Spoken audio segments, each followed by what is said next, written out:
Hi, welcome back. You are in for a treat today with my guest. Those of you who used to listen and love my previous podcast, She Built This, you've heard from Karen Kenney a couple of times. But for most of you, she's going to be a brand new, fresh voice in your ears. She was part of my collaborative episode back in June, but this is her debut episode all about her. Karen is a longtime good friend of mine and constant collaborator. In fact, we are collaborating currently on a series of podcast workshops for local focals. The next one we have is going to be coming up this weekend, actually, at the 11th letter in Concord, New Hampshire. And I would love to see some familiar people there. If you have a podcast of your own, a show of your own, and you're looking to grow your show, we are going to be talking about all things growing and marketing your podcast. So make sure you check the link in the show notes for that.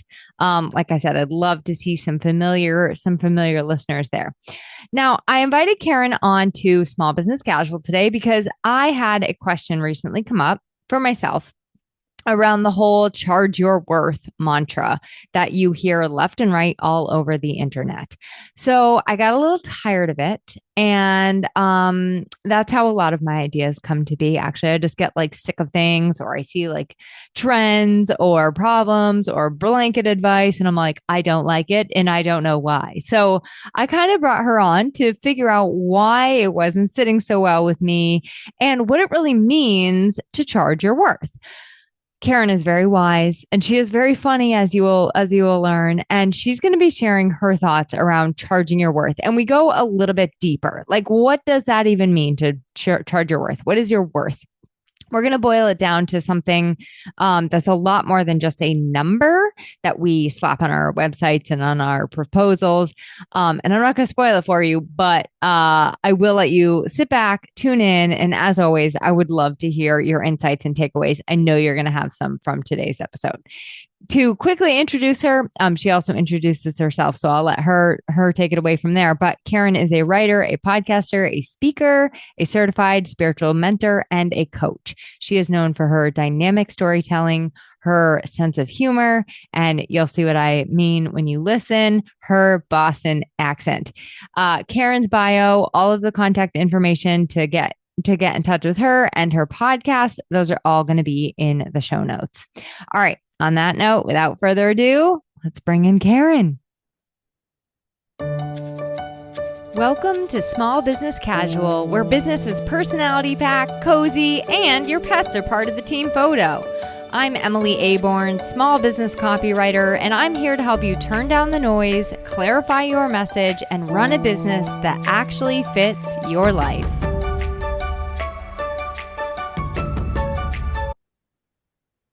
Hi, Karen Kenney. Welcome to Small Business Casual. I'm so excited to have you here. Hi, Emmeline. I'm wicked excited to be here as well. Thank you for having me back. Every time you comment on something of mine where you're saying Emmeline, people are like, oh my God, is that your real name? I Is know. that your full name? I'm like, no, it's just a nickname. But it is funny. It is quite funny.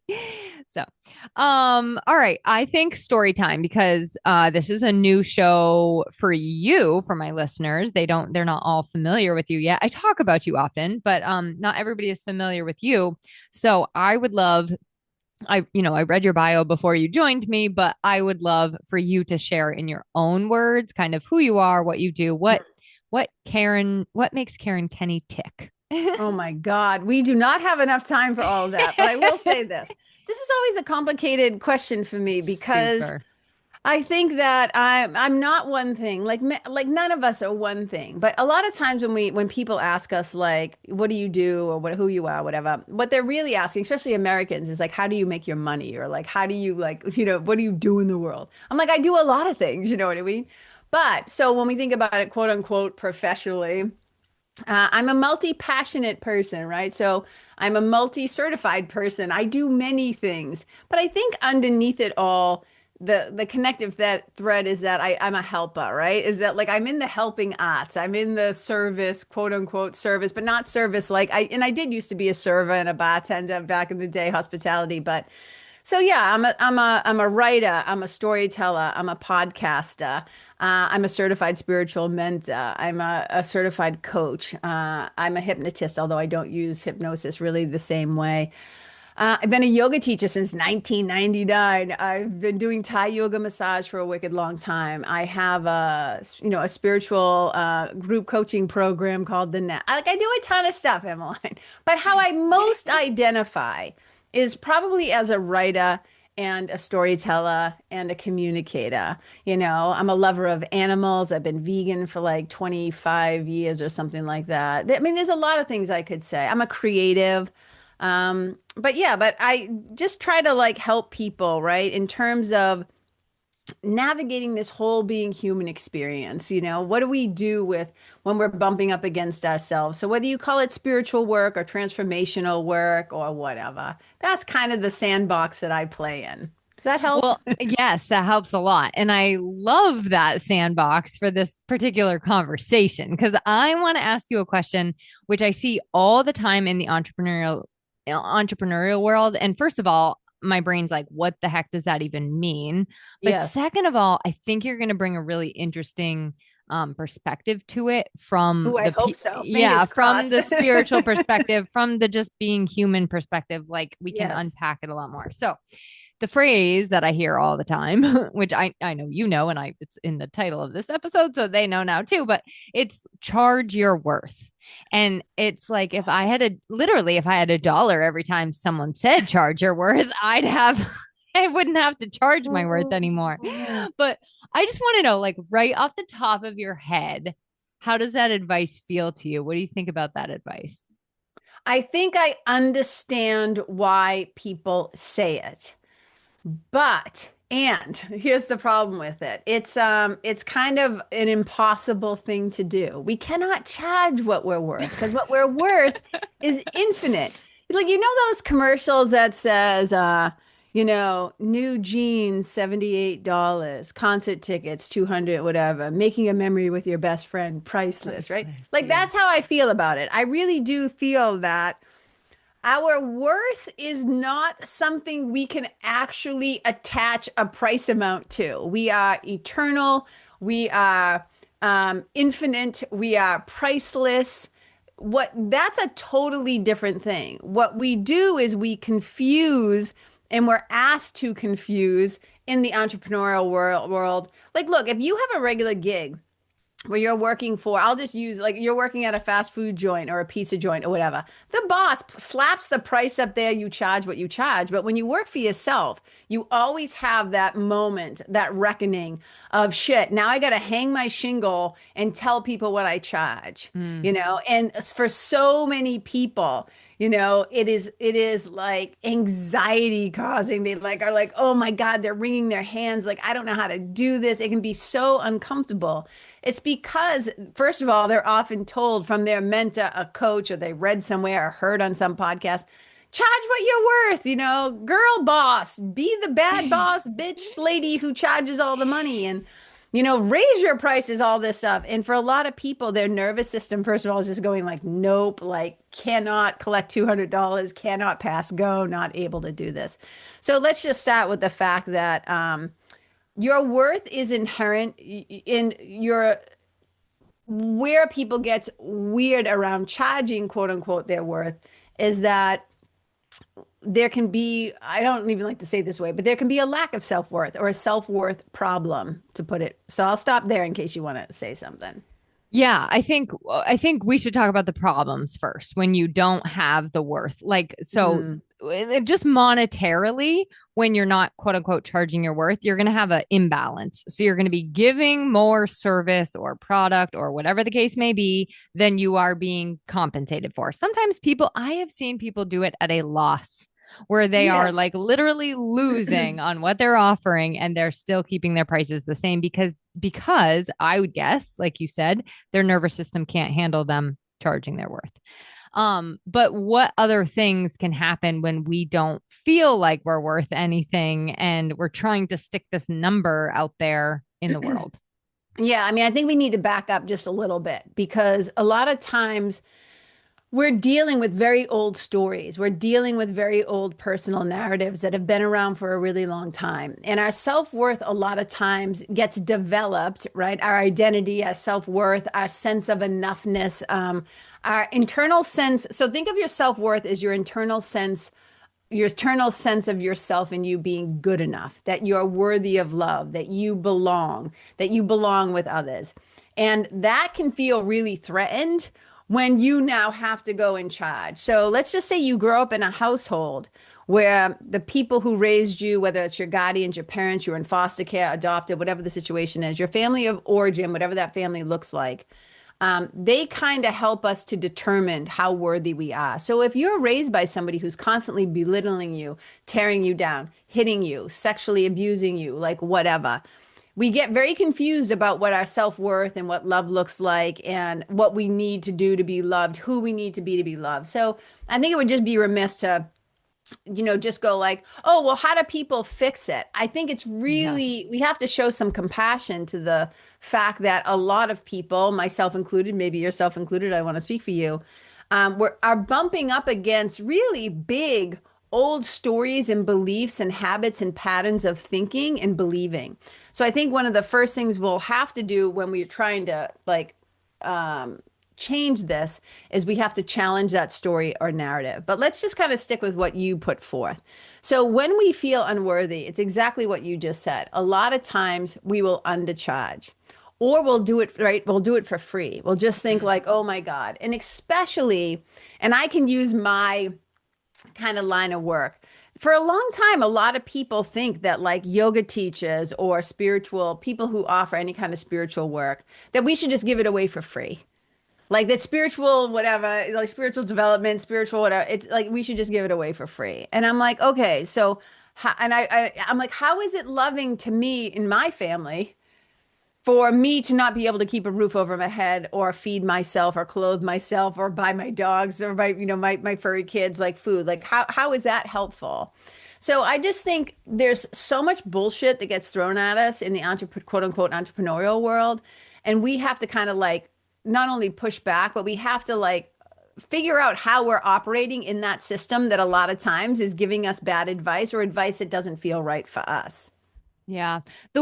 So I think you talked about being not good enough. I also think that there's the too much. Like when you're constantly getting the message of just, oh, you're too much, you're too much, you're too much, then you actually can start to feel like whatever you are charging or even what you're offering is too much and like it's unwanted. So I'm just going to lower the price so that people want it, or I'm going to whatever, hide it away so that people don't Yes, know about it. So there is so much in there it's at so like a much. way deeper level than this terribly blanket advice will ever express. And so I can see why now I'm trying to put a price on a simple workshop and I'm just like, do I charge $45 or $150 or $25 or $15 or do I just make the workshop for free? Like it's just this whole roller coaster of decisions I have to make and it has nothing to do with the actual value of the workshop.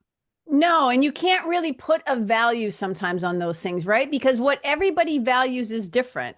Everybody's like, if you were a kid who was raised where you never had enough money and you were told, right, we can't afford that, or, having money is evil, blah, blah, blah. First of all, anytime we're talking about value and worth, we also do have, excuse me, the childhood stories and beliefs and, excuse me, sorry narratives that came from our parents and their parents and the things that were passed down to us. So some of us just have weird stuff around money too. And I don't mean weird like, oh, we're bad or we're weird. It's just like we get a little weird when like the subject of money comes up. And and here's the thing. Some people are overconfident in their charging. Like some people think that they're way better. And we get these things in society too where people will say, and I do believe this though. I do believe that and we'll talk about how I kind of come to a place around charging, like what's the system that I use for myself to not make myself feel too crazy. Um, but I think that just because somebody charges a wicked high price doesn't mean that what your outcome is or what your transformation is or what you're going to get, the quote unquote value is Yep. going to match. You know what I mean? I think there was like it was like the wild wild west. And I was a part of it too. Like I admit it, like cuz I was taking advice from my mentors, my coaches at the time, and for a while there it was like charge as much as you can charge, like get the most that you can. And it was crazy out there for a little while. I think now with what's going on in the world, the government, the insanity of like gas prices and groceries and just like everything, the chaos of the world in general, the wars, everything. I think people are kind of stepping back a little bit and really being more choosy about what they're going to give their money to, or if they can even afford to take a workshop or whatever. So I think I wish there was one clear cut answer to this, but I think there's so many mitigating factors that influence how we price, why we price, and whatever. But if we don't start with that basic belief that you just being born and being alive and being here makes you worthy, great. So then that doesn't come into the pricing. What comes into the pricing, I think, is we have to be a little bit strategic and think about the different layers of things. Like, for example, how much education did this take for me to be able to even put on something like this? Did I invest in, getting my certification or going to college or studying my master's, like whatever the thing is, right? And then there's how much time did it take for me to prepare this? Now, if you're really slow, you don't put that on them. Like that's on you, you know what I mean? Or like, what are they really going to walk away with? Am I providing them with handouts, things that need to be printed? Am I bringing in a guest teacher I have to pay? Like there's a lot that goes into what you charge. And if you can kind of just move out of the emotion a little bit and look at the actual like facts, that can be a little bit helpful as well. And I think for some, so I want to take a like I think this is helpful for us to both talk about different ways of pricing different things. Yes. So let's say that is for an event or a workshop because that Yes. feels fitting to that. When it comes to a service, I think you go through the same process. I like Yes. to think of like first of all, how much training and time have I put into learning how to do this service? Yes. Secondly, what is the value that I'm offering? Like, what is the potential? So I know in website copy, if I write copy that gets them one client, I know the value of that client to my client, right? So I know for an interior designer, I'll just use them. The value of that client could be like $1 million, right? That's right. A new home builder, that's like $2 million project. So I know that those words are extremely valuable to them. Now, I'm not going to be charging them $2 million. Lucky for them. Yes. But I have that to kind of stand on. Mm-hmm. Um, the other piece of it is I factor in how long it realistically will take me. And when I do that, I track how long things take me, like for different projects that I'm doing. So that way it's like a no brainer. I'm like, okay, I know exactly how long that usually takes. So then I just multiply it times XYZ and boom, my number. It saves me from overthinking all the time. And what I used to do was go back to my proposals and like whittle it down, just like, maybe it should be $100 less. Maybe it should be $200 less. I don't That want them to say fear. no. I don't want them to say no. So maybe it needs to be now. I just put the number there. And sometimes I even say, you know what? It actually might be a little bit more complicated. I'm going to actually raise it $100. So I think that like doing it strategically and kind of taking the emotions out of it, because you're not presenting them with you and saying, I'm worth this amount. You're presenting them with, here's the service that I'm offering you or the workshop that I'm offering you. It's worth this amount. And chances are it's worth a whole lot more. Well, right, because the effect or the outcome, the transformation, the result, whatever word you want to use, is exponential. Sometimes you're teaching somebody Yeah. something or giving them something that's going to pay dividends again and again and again and again and again. And like the work that I do is so intangible, and people want you to give them like a tangible result and whatever. And I say like, if you have the ability, right? If through working with me, you now have the ability to catch yourself when you talk to yourself like an asshole, when you lose your patience. You have tools to help yourself when you start to feel anxious. You start to love yourself a little bit more. You show up better for your relationships, X, Y, and Z, like on all the way down the line, right? Those to me are priceless things. But Hmm. unfortunately, we live in a capitalistic society where, unfortunately, fortunately, however you look at it, but we have to put price tags on things. And for me, it's like, okay, well, if I have to price this thing, how am I going to go about doing this? And I think for me, having like a formula, or not even to call it a formula, to me, it's just a process. It's a way that I get out of my own way. And it's actually really kind of fun to do. And so I think about it like I use the three words. There's resist, there's relaxed, and then there's resent, right? So Mm. I'll often say to myself, okay, I'm going to be doing this workshop. It's this many hours long. I know what they're going to get from this, meaning like literal results, whether it's like our podcast workshop series, our summer podcast series that we're doing. After the first workshop, so you want to start a podcast, they're going to be able to walk away. And look, if they show up and they pay attention and they ask good questions and they take good notes, they'll be able to walk away and immediately start taking some action. That to me is valuable. You know what I mean? We can't determine what's valuable to other people, but hopefully the copy we write that attracts them into the workshop gives them a sense of them deciding for themselves, this will be valuable for me. Okay. But so if I'm going to like now price a thing and say like, okay, I know what I put into it. I know how much, what the potential for them to get out of it if they do the work. Because let's just hit on that little caveat for a moment. Yeah. I cannot control people's results. All I can control is what I'm bringing to the table.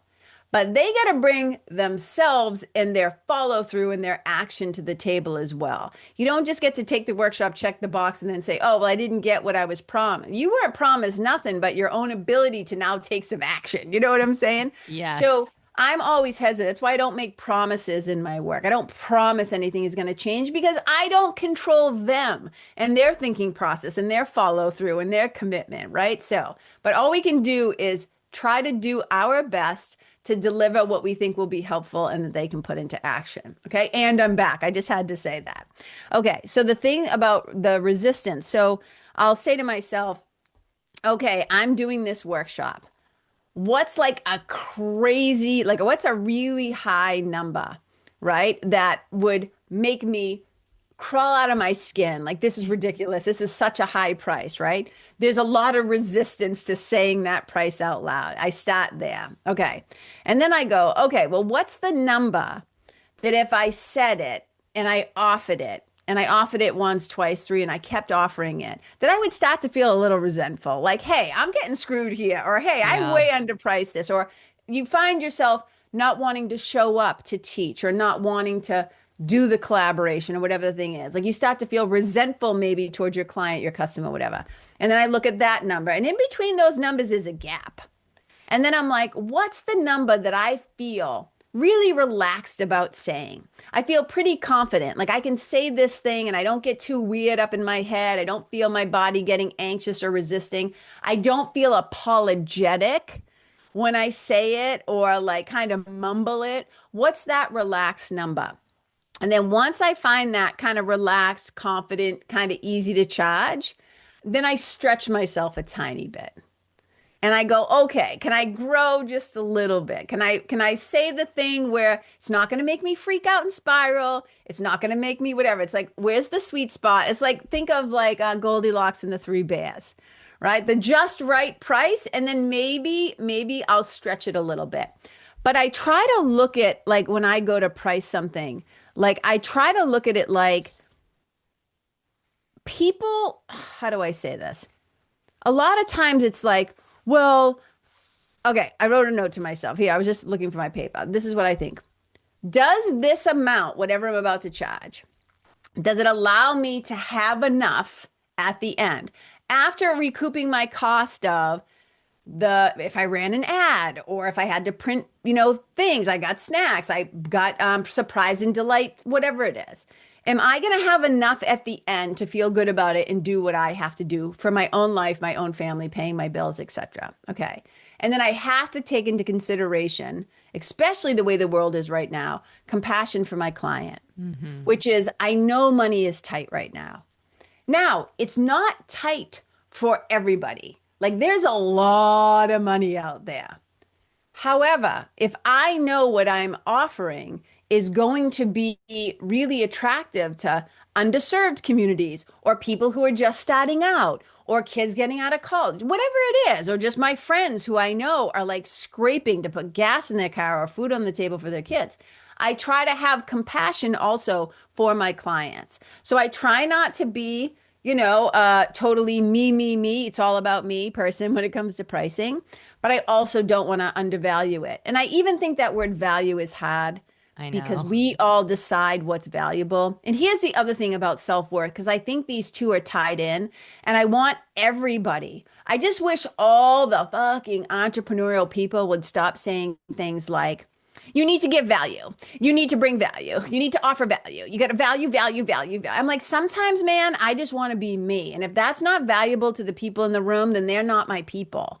I'm tired of trying to like, am I bringing value? It's like, dude, I showed up, and if I'm in the room, you can guarantee I'm going to do my best to be helpful, do a good job. So I don't always want it's like when you do posts on social media, make sure you're adding value. I'm like, shut up, leave I us just I alone. just did a podcast on this on like how okay, also just commenting on somebody else's post, that's giving them value. That's Thank you. for a business owner, that is huge value. So there you go. You get to check your little value box for the day.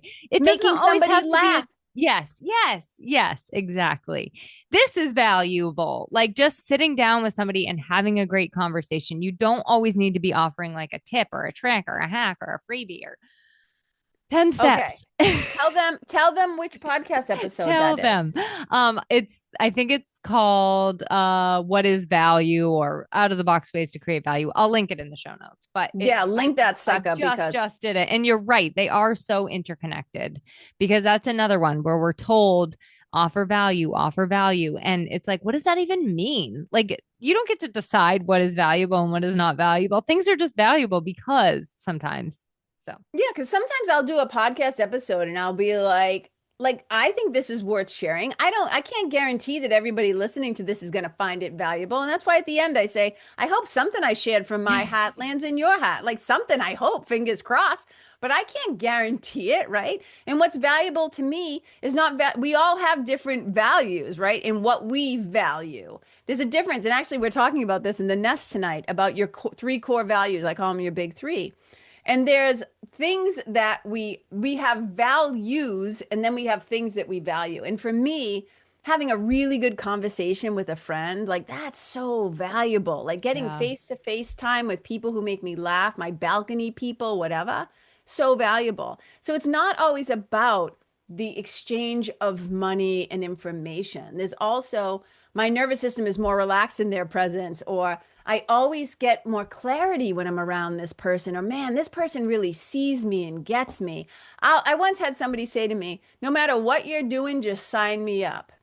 Because I always walk Aw. away feeling better, right? And I'm like, that's such a high compliment. It has nothing to do with the money, whether it's 25 bucks or 2,500, whatever, right? So I think that I think we get a little bamboozled when they tell us charge what you're worth, and it sets off a series of whole things. But I think that that is a good place to start. Start with your resistant number, I start with love your that. resentment number, find that relaxed place, and then ask, is now the time to maybe stretch it a little bit? You know what Uh, I mean? And that's a good yes. place, I think, to I start. love that. I'll write that out and put it in the show Okay. notes because I think it's so, so great. Okay, let me go back a little bit to the beginning, if you don't mind. If somebody is kind of afraid or having a hard time stepping into even just the feeling of being worthy, Yes. what's sort of the first place to start? I think one of the things we have to get really clear on is like how we talk to ourselves about ourselves. Like, what's the story or the Mm, personal narrative or the set of beliefs that we've been walking around with that is almost always, Emmeline, I cannot stress this, almost always handed down to us. It's like one of the things is, and this happens a lot, right? things have always just been this way. Like, this is how my family is. This is what we think. This is what we believe. These are the things we say to each other. So many things are said to us as kids. It's not like your parents or whoever were trying to be mean, but if you're raised in an emotionally immature kind of environment, things can be said. And those things, like when kids between 0 and 8 years old, we are like highly programmable. We are highly hypnotizable, meaning so much of that gets lodged into our subconscious and it becomes how we think about ourselves, who we believe we are. So we take other people's words about us. You'll never amount to anything. You're stupid. You're lazy. You're too much. You're like, a kid who feels misunderstood all the time, doesn't belong, doesn't feel like they fit in with their family of origin. They're going to try to make themselves small, and small people won't charge big amounts. Like, you know what I mean? So there's all this psychology, obviously, and history and patterns that go into it. So the first thing we have to do is start to challenge the narrative of, is it true that I'm not worthy? Is it true that I'm not lovable? Is it true that I'm not good enough? Blah, blah, blah, blah, blah. Okay. Because we take other people's comments to us as gospel truth. So there's one little, I wouldn't even call it an exercise, but I find myself always doing this with my clients and even with my friends, right? So they'll say to me like, oh, I don't know, who am I to do that? Or I can't really do that. Or, right. So we immediately know there's a self-worth problem going on. And I'll go like this. Okay, let's play a little game. You want to play a little game? And they're like, usually they're like, with you, no, because you're going to make me think so. I'm like, okay, okay. And I'll say, okay, think of whether it's their own child or a niece, a nephew, or whatever. And I'll say, so think of that little kid over there. Are they worthy of love? And they'll go, yeah. And I'll say, what about your sweetie, or your best friend? Are they worthy of love? They're like, yeah, of course. And I'll say, and what about your, whatever. And I just start listing. It could be any animals. Is that like, if I know they're a nature level, I'm like, look at that tree.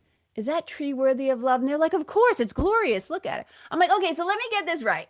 Everybody and everything on the planet is totally worthy of love except for you. Like, you're so special. So like on the conveyor belt, right? When the universe or God or whatever you call it was like putting you together, they just skipped over you on the worthy line, like you're the only one. Because what's happening is your ego mind will always try to make you special. And it will either make you special through your superiority. I'm so much better than everybody else. I'm going to charge a gazillion dollars, right? In this case, blah, blah. Or it tries to make you feel special by being shitty. You don't know how bad I was or how bad I had it or blah, blah, blah, blah, blah, right? So it never lets you just be. There's always this striving of, I have to prove or I have to not be too much or whatever. And it's like, no, you just being born and being on the planet, you are worthy. Let's just start right there. You got to separate that from Yeah. what you charge. Okay. So how do we do? Number one, if somebody doesn't have a lot of self-worth, number one, you start to challenge that narrative that you aren't worthy, what I just talked about. Okay. And you got to be willing to push back a little bit. There is a part of you that if you saw an injustice on the street, somebody kicking a dog, somebody being mean to a child, somebody doing something that you know is not right, maybe you wouldn't act on it, but you would feel a certain way about it and you'd want to speak up. You need to find that part of you inside of you that will take a stand against, against the part of you that's the internal critic all the time, or take a stand for the little one who's being picked on, right? Like, Yeah. you need to find that part of you that you would use to protect other people and take a stand for yourself, number one. And then you have to watch on a daily basis, like how you talk to yourself. Are you perpetuating that belief? And part of that is, who the fuck are you hanging out with, right? Who are you surrounding yourself with? Are they your balcony people? Are they the people who cheer for you, see you, love you, celebrate you, tell you again and again and again, just be yourself. I love you just the way you are. You Yeah. don't have to be anything but who you are with me. You don't have to apologize. You don't have to whatever. Like, I love you for you. So you got to, first of all, and the person you hang out the most with is you. So you got to make sure that you're being a good friend and that you're not talking nonsense and you're not being mean to yourself. So first of all, we basically, number one, catch ourselves in that story and narrative and challenge it and push back, right? And then you got to figure out, like, how am I talking to myself and who am I surrounding myself with that also might be talking to me? I guess if I had to guess, because we talked on another podcast about good collaborations. Mm. Friendships are collaborations. And if you're in a shitty collaboration with somebody who talks down to you or doesn't take you seriously or makes fun of you or takes cheap shots at you or whatever, like that's not going to work, right? So good quality people, starting with yourself around you and in relationship with you. And then sometimes we have to learn how to as whatever this sounds, we do have to learn how to reparent ourselves, and Yeah. we have to learn how to be, I always say be, and it's not just me who says it, it's a saying, right? You need to be the adult that you needed when you were a child. So we have to be able to treat ourselves, right? Like Swami Kripalu. So I'm a yoga teacher in the Kripalu tradition. And Swami Kripalu, the word means compassion. But Swami Kripalu always used to say, like, my beloved child, every time you judge yourself, you break your own heart. Mm. And so we have to treat ourselves like our own beloved child. So think about Clyde, your beloved Clyde, who unfortunately is no longer with us, right?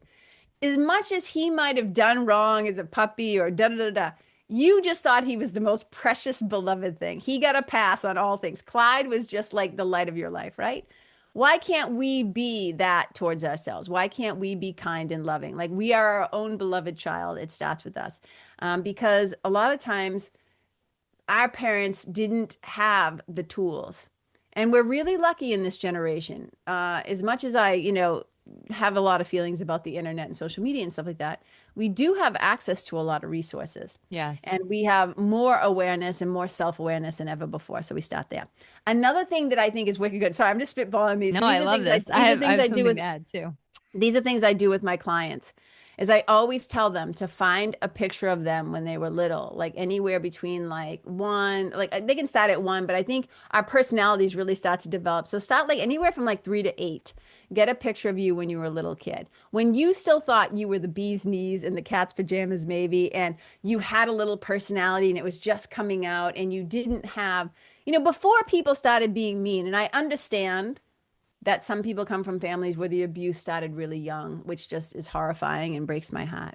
But if we can find a photo of ourselves when we were like the wee ones, the little ones, and keep it close by, like put it on your desk or keep it in your wallet. And remember KT, our friend KT did those inner child cards, Yes, I right? still Oh have my mine. I God. love it. Yeah, I have mine too. And so just remembering that every time you say something unkind or lack confidence or lack a belief towards yourself, you're saying it to that little one too. And that kind of changes things. It's like, oh, she or he or they are in there and they're listening. So I have to, be the advocate and really look at, like, if you look at the face of that little kid and try to say something mean, you're probably not going to be able to do it. And if you can, it's usually somebody else's voice that's embedded in Yes. your brain. Yes. I Yeah. think also going back to your relax, resist and resent.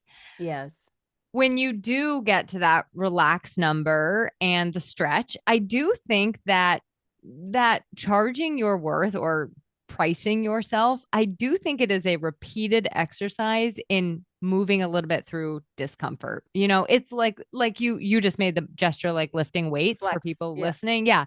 It is like it does not feel good, especially your first time to lift weights and you wake up the next day and you're like, "Oh A my little God, sore. what did I do?" Yeah. So it is truly how it feels. And I think the more I'm kind of going through some of my own challenges with like anxiety and things that scare the living daylights out of me, when I'm able to reparent, I start with the like, okay, we're doing this together. Like, I got you. I'm a grown up now. Yes. We can do this, little one.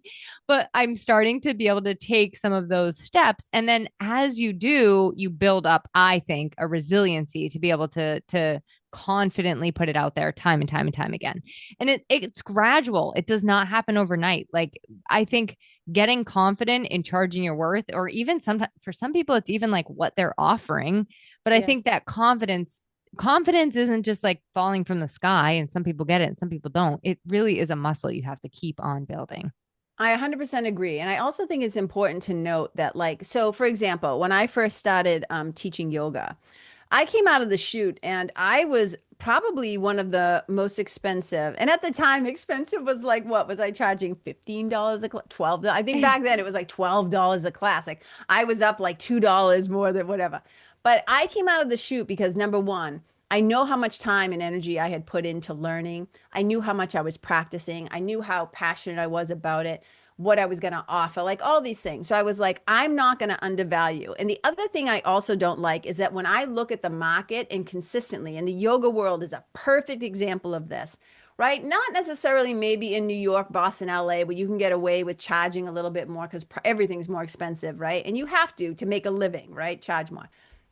But for New Hampshire, and the yoga scene wasn't that big at the time, but I was like, I'm not going to undervalue myself. And sometimes I'll look at a whole industry and I'll be like, all of these people are undervaluing. And by everybody charging that amount, that becomes the norm. And then, so what? Now we're all going to suffer. And I was like, Yeah. no way. So I know that my private amount was higher than others, but I was really confident. This is the point I'm trying to make. I was really confident in doing it because I knew myself, my skill level, what I was offering, and the fact that I was going to keep getting better over time because I was going to keep investing in workshops and trainings and certifications, etc. Now, when you're brand new to something, this is one of the things I often think, right? If you start too low, because you're like, I'm really new and I'm not really good. I totally believe in earning your chops.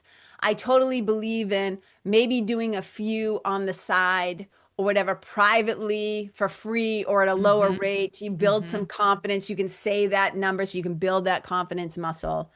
But if you come out of the gate charging too low, and then you start to hit resentment pretty fast or pretty soon after that, and then you try to bump it up, all those people now are going to be like, well, this is the value. And now you're trying to charge me three times as more or twice as more or whatever. And you're going to get like, if you come out of it and you charge too high and nobody buys it, and then you start to lower and lower and lower, then in people's eyes in the public sphere, like, so there's a lot that goes into this, is what I'm trying to say. Don't start too low, don't start too high, but just spend some time with it. But also practice saying the number out loud. Yeah, I love They're that. like, and if we even look at how we do things, I know a lot of people who, when they promote, they will not put the price on that page, right? Their website page. They'll say, contact me for prices, or they won't put it on the flyer. And I understand, quote unquote, the psychology of doing that. But a lot of times they do it because they think people will see that number and they won't do it. So now I'm going to try to force them into a connection or conversation with me where I can sell them and get them to do it. I have now landed at a place in my life where I like to be as transparent as possible. I put the price on anything because I'm like, let them take themselves out at the knees, not me. They'll know. And if it's not a number they're willing to pay, or they can't see the value, maybe didn't hire Emily to be my copywriter and I didn't have the best copy, whatever it is, so they can't see the value, right? I'm like, maybe it's on them, maybe it's on me, but I don't like those days of like, get them on the phone call and then you can, I'm just like, nope. I would much rather just say, here's the price, you decide. Are you going to follow your curiosity? Are you going to whatever? Or, you know what am I making sense what I'm saying? Totally. And I have an episode for this month planned on, do you put the pricing on your website or not? Because it's a decision. To your point, I used to be a price hider, and I did it because I was scared that people would see the number and walk away from it. Mhm. And then I realized, like, if that number scares them, it's not for them anyway. So there you go. I just had another like thing just plop right into my head and I want to make sure that I say it. One of the, because we were talking about, and I love the phrase or the term price hider. That cracks me up actually. But I used to be a price because that's what I was taught to do way back in Yeah. the day. And then I was like, no, this is ridiculous. Okay, but there's something I wanted to say about the confidence piece. One of the ways you also build your confidence is you gather evidence. You gather evidence that the work that you have done or have helped people with, or whatever you're offering, whether it's a product, a program, a service, whatever, a class, a workshop, is through people's testimonials, is through people's testimony. Even if they don't write you a testimonial or leave you a Google review, but if you see wow, after that, they really change. Or people come to you and they say, oh my God, like how many times if like you help somebody with something and they say later, I would have, like they won't say it maybe in public, but they'll say privately, I would have charged 3 times that amount for what Yep, I got yep. from this or whatever. So other people telling you the value that your work created in their life, their outcomes, their results, their transformations. That's another way where you start to feel a little more comfortable, like charging a little bit more or raising your prices, because there will come a time. Look, yoga teachers horrify me, right? I love my yoga brethren, right? And a lot of people are still really charging low because that's just been the habit. Or sometimes they don't need the money because their partner, their sweetie, they're a different age bracket, whatever. They just do it for a hobby or for fun or whatever. So there's so many things that come into it. But when it comes to you, like not you, but the listeners, right? Anybody who's listening, think about there's a lot, like we just threw a lot at people. There's a Mhm. lot of layers to this, but be kind, be compassionate towards yourself, keep your sense of humor. Know that you're not going to probably get it right the first time. You're going to go too low, too high, whatever. It's all good. And the other thing you can do, and this is just a little tip, if you ever find when you start off that you're charging a little bit too low and you're like, oh God, people are going to get mad. Also, it depends on the number of people. If it's one-to-one private work, you can always say, hey, I'm going to keep you at this rate, but just so you know, my prices are going up. And you might see other people are now being charged that, but you're going to stay here because you were one of my founding members or one of my original people or whatever. And I also say to people, but don't tell people that price. Yeah, I've done If you're this gonna if you're before gonna too. refer to me, point them to the new number or whatever. This was awesome. Thank you Okay. so much. Do you have any like final closing thoughts? I mean, you gave so much value. Oh my God. I just think, go into it believing that you are already worthy. You don't have to prove anything to anybody, right? And that you are, listen to me. If you are listening to this from my heart to yours, I have to tell you, you are enough. You are worthy. You are beautiful. You are lovable just as you are. And then we have business and we have to make a living. We have to be able to feed ourselves and our children and put money in the bank and try to pay our bills and do all that stuff. So don't undervalue yourself. Don't undervalue what you offer. Don't undervalue the gifts that you bring to the world and the talents. And just keep in mind with compassion, also the people who are paying the fee. I think there's a way to do it where we all Mm, win, where we don't have to have like 3% of the world, the billionaires, like getting all the money and everybody else is scrambling for cookie crumbs. I think that there is a healthy and loving way to do it. And we are agreed. human, so we will be a little clumsy and we will mess up, but we can recalibrate. So just be kind to yourself and others as you're going through this process. That's what I would say.